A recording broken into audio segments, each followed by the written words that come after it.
1 hour to disaster. A Sabertech driver pulls up at gate G2 at Miami International Airport with Valuejet cargo for flight 592. Inside the boxes are 144 out-of-date oxygen generators loosely packed. A ramp agent places them around a large airplane tire. The pilots are unaware that they have a dangerous load on board.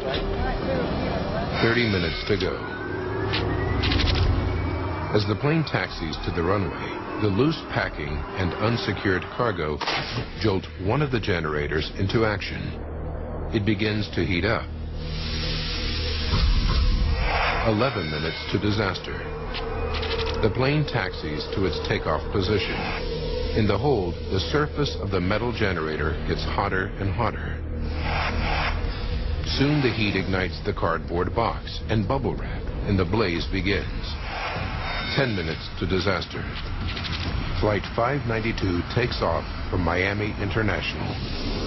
Even though the hold is airtight, the fire is now blazing, sustained by the oxygen produced by the generators.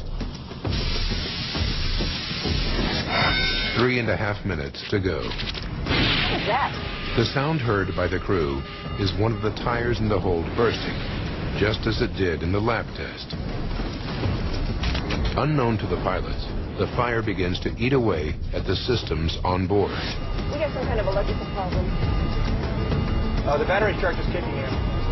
We're losing everything. The battery charger can't help the stricken jet as the fire is consuming everything in its path, including the control cables that run to the rear of the plane.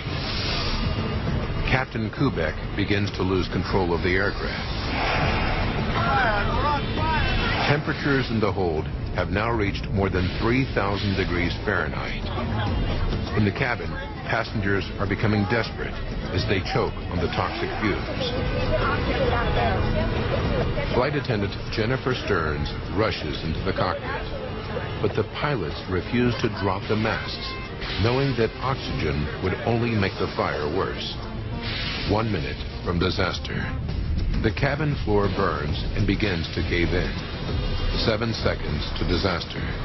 Now, no one is in control of the plane. The crew is probably unconscious, overcome by toxic fumes given off by the aircraft's interior fittings. Seconds later, Flight 592 nosedives into the Florida Everglades at 500 miles per hour.